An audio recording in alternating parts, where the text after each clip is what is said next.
Hello. I've been thinking about some of the subjects I wanted to muse about. And actually, the more I thought about the subjects that I wanted to muse about, the more I realised that I'm going to come across as being completely contradictory. Because what I might think in one muse, I'd probably be thinking about a certain sort of person with a certain sort of issues. And then when I play that back and I think, well, actually, that doesn't apply because I'm actually doing something with somebody else. I'll give you an example. I've actually done a little muse, which I'm going to post up later on, about things to think about when buying a horse. And one of my pieces of advice is try and get a horse word of mouth and do various things how you actually get that, because you're more likely to get the horse that you want. And I finished that muse and I'm thinking, well, I've just been helping two friends to buy horses, and currently at the moment and in the last 3 months, and neither of those horses came word of mouth. So of course it doesn't always apply. And then I'm saying in another little muse, always ride the horse, because you never know how you're going to feel until you ride the horse.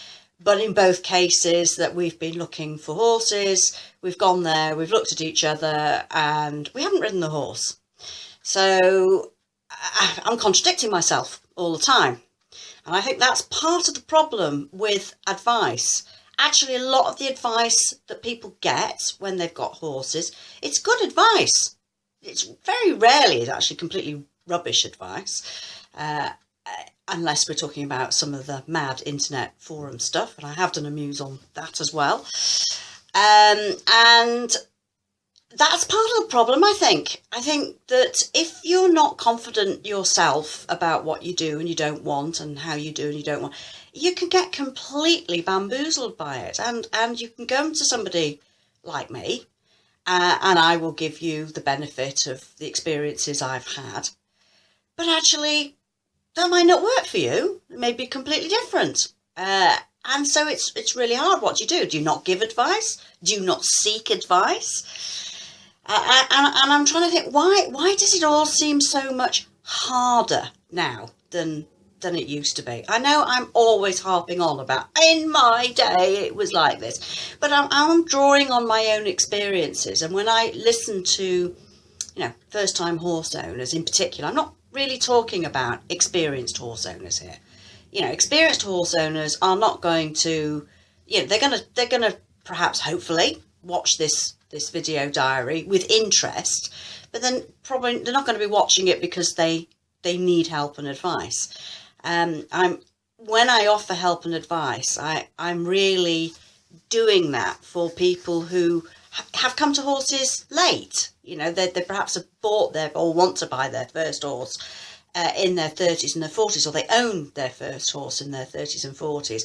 So that they are the equivalent in the nicest way. And I'm not wanting to patronise anybody or insult anybody, but they're a little bit like those of us that started riding as kids, that they're the same as we were when we were 11.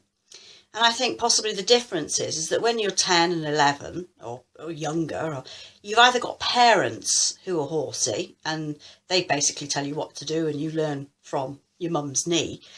Or if you're like me, my parents weren't in the slightest bit horsey.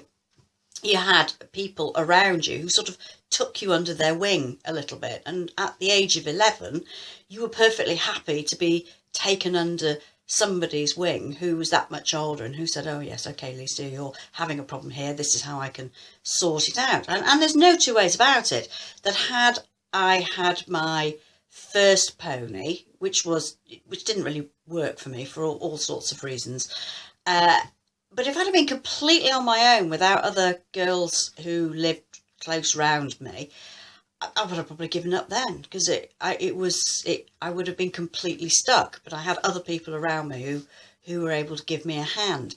And I think that's probably true of quite a lot of people who've come to horses that much later. But because they're adults, we expect them to sort of know stuff. Well, there's no reason why they should know.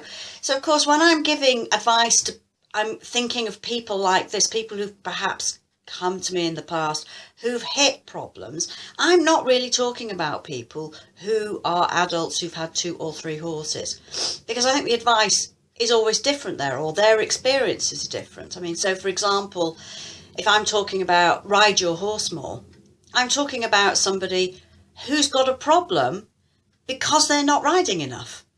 I'm not aiming that advice at somebody who's got a horse and chooses to ride it 3 times a week, twice a week, once a month, and that works for them. It works for them absolutely perfectly. You know, that the horse hasn't got a problem, they've not got a problem, and so, you know, it is me sitting here doing a video diary saying, you must ride your horse more. Yeah, and they're probably sitting there thinking, well, I don't ride my horse anything like that amount, and my horse is absolutely fine, and what the hell is she talking about?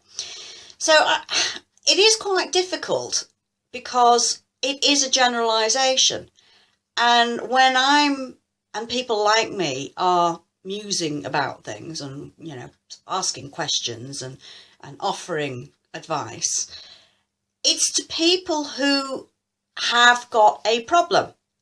And I think that if you've got a horse and you plough your own furrow and you do your own thing, and you have a lovely time and you love your horse, and perhaps you keep your horse at home or all on your own, and he's just your buddy, and you go off and you do whatever it is that you want to do and you both have a great time, then none of this, you know, it's not me wagging my finger saying, you shouldn't be doing that, you should be doing this. What I'm always trying to say is, if you are really happy with your horse, and your horse is really happy with you, then it doesn't matter a stuff what people say or don't say, or think you should do, or say your horse is too good for this, he's being wasted. You know, I really don't think horses think like that. I don't think they look in the mirror, if they have a mirror, and think, I'm being wasted. No, I think if they are perfectly content and they've got their basic needs seen to, and they're comfortable and happy with what you're doing with them, then there isn't a problem. And anything that I or anybody else might write or say or video diary, it doesn't apply to you. So if I am going to say, well, I think people should be doing this, that and the other, and you're looking at this and thinking, well, I'm perfectly happy and it doesn't apply. Fine, ignore this. It doesn't apply to you. What I'm saying is, and what people like me at Riding Instructors are constantly coming across, is people who are miserable. You know, people who are unhappy, people who are frightened, people who have made the same mistake over and over and over again, and they don't really know where to turn. And sometimes people who are in that situation, I don't feel they are being helped by people saying, oh, it's okay, oh, don't worry, hon, oh, it'll be fine. Sometimes people like that do need the equivalent of a bit of a, you know, a wet flannel slapped across the face, or a bucket of cold water over the head, and saying, whoa, just stop, you know, just pull back here and have a bit of a think about what you're doing. Why are you going through this? Why are you so miserable? You're miserable. Your horse is miserable. You don't actually, you say you love him, but actually he doesn't love you, you know, because his behaviour is not of an animal that respects you or loves you or actually wants to hang out with you or any of these things. So I think that I suppose I'm putting a bit some caveats here, because I'm very aware that as we go on, people will you know, perhaps watch one of these video diaries and think, oh yeah, and then about 3 diaries later I'm saying something, or apparently saying something completely different.